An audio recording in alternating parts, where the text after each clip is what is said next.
Hello student, this is KK Bhatt. Today I am going to teach you the SST of class 7 chapter 1st our environment. See here, look at the image given below which aspect our environment are represented by them. Here given such some pictures that would describe about our environment. The term environment has come from the French word environner, it meaning of to surround. This term refers to the surrounding within which an organism exists. These surrounding or conditions may be natural or artificial. It means the things which we have seen surround, those are two types of. One is natural and other is artificial. The various components of the environment can be categorized into natural environment and artificial or human-made environment. The natural environment consists of living and non-living things that occurs naturally on the earth, and human-made environment comprises the element that develop as a result of interaction between human being and nature. Parks, dams, etc. are some example of different form of interaction. Now, dear students, see here what is natural environment. The question is what is natural environment? See here, the natural environment consists of physical elements are the abiotic environment and biological elements are the biotic environment. It means you understand what is natural environment. Now I am going to discuss what is abiotic environment. See here, abiotic environment comprises the inorganic or non-living thing in the environment. It means comprises with inorganic and non-living thing in the environment. In this way, on the basis of the physical characteristic, on the basis of physical character, it is divided into the lithosphere, hydrospheres, and atmosphere. These, among with biosphere, comprising our biotic environment, etc., also called the four realm of the earth, four pillars of the earth. Those are what? Those are the lithosphere is the solid rock versus what is lithosphere? Lithosphere is the solid rock surface of the earth that makes the existence of plant, animals, and human being possible. Now see the next. It also provides us what? Space to build settlements, soil to cultivate crop and plant, forest, mines, and various geological resources used for different purpose. I think it is clear. Now see here hydrosphere. What is hydrosphere? Hydrospheres are the realm of water, liquid or solid, including groundwater, is extremely essential for the survival of all form of life on the earth. It means you know all that water as well as liquid and solid both are important to survive our life. Now see here the atmosphere. The atmosphere are the mixture of gases which surrounded the earth, sustain life by providing different life supporting gases as a protein of the earth, protect the earth from harmful radiation of the sun, and regulate the temperature of the earth by making it inhabitable. It means those which surrounding our us, those are important to protect us from the ultraviolet rays which come through the sun. It means these are necessary. It means we can understand and realize that plants are very necessary to understand it as well as to habitable. Now we are going to discuss what is biotic environment. The three realm of sphere.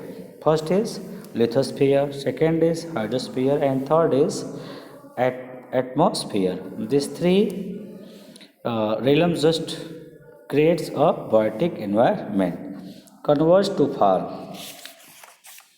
Converts to form a narrow zone of interaction. See here in the picture. Here given a narrow zone, carnivorous, say a narrow zone of interaction. The biosphere which support life, therefore, it includes the biotic environments and also abiotic environments to a great extent. The biosphere is spread from the bottom of the ocean about 11,000 meters below sea level to the peak of the loftiest mountain about 9,000 meters above sea level. Now we see a biosphere is home to all the living organisms. It means that place is the home of all living organisms. Now see here, these includes what's include the producers, consumers, and decomposers, which are interdependents. It means here we can say a food chain has been given in the chart. The first is shown carnivorous tertiary consumers, in second carnivorous secondary consumers omnivorous, and in third herbivorous primary consumers, and fourth photosynthesis primary producer. Food chain, that is the food chain of this particular topic. Now see here, the biosphere is home to all the living organisms. These include the producers, consumers, and decomposer, which are interdependent. The producer, also called autotroph, such as green plant, can prepare their own food using water, carbon dioxide, and sunlight. It means you can say what is autotroph. It means the parts which can make their own food with the help of water, carbon dioxide, and sunlight. Now see here the next. Most of the other living beings are directly or indirectly dependent on plant for their food. It means most of the living being just depend on plant for their food. These are known as consumers or heterotrophs.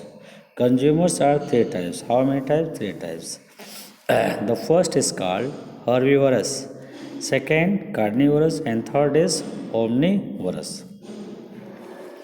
Here are given in the picture who is carnivorous, who is carnivorous secondary consumer for, and herbivorous primary consumer. Okay. Now see here, just going to describe what is these are. Decomposer include microorganisms such as bacteria, which cause the breakdown of dead animals and plants. Energy is transferred from one living being to another in the form of various food chains. It means energy is just going to transfer from one to other in the various chain. That means suppose that if we eat an apple, that is full of energy, and when we eat, the energy of the apple just transfer into our bodies. Now say energy is transformed from one living being to another in the form of various food chains. Several such food chains link up to form food web. All the food webs are delicately balanced. If one link is in the web is destroyed, all the other will be affected. It means this is a chain. If one chain has been disturbed, then all the chain also has been disturbed. So nature just try to make balance among them. Now see here, the next is interaction between the components of the environment. An ecosystem comes into existence following the interaction among all living organisms that all depend on each other. It means all the living organisms that is depend for their own need to the others, and their interaction with the physical environment in which they reside for intense forest, grassland, desert, etc. It is a natural unit comprising non-living and living elements like land, water and air, as same as plant and animal. The biosphere has contained distinct regions called biomass and aquatic life zone, wherein each zone has its own physical condition and unique organic composition. The biotic and abiotic components are not only interrelated but also function in a systematic manner, forming a definite system. This is why the biosphere is referred to as the global ecosystem and biomes as the regional ecosystem. Constant interaction between living and non-living things impart a dynamic character to our environment. Any change in the biotic environment produces a resulting change in the biotic environment, especially in terms of numbers and kinds of species. Living things is to modify their physical environment to the suit them. It means nature just try to balance everything. Now, for that, he just make a ecosystem. Uh, but being human, we just try the destroy the system, which is most important and valuable to all of us. But carelessly we destroy, as for cutting of forest, misuse of oil, coal. These are all very uh, essential thing which we have to save for our future, but carelessly we destroy because of not knowing properly and for their own benefits. So I think, dear students, that is the end of today's video. Tomorrow I will discuss about the human environment. I hope. Okay, thanks to watch my video.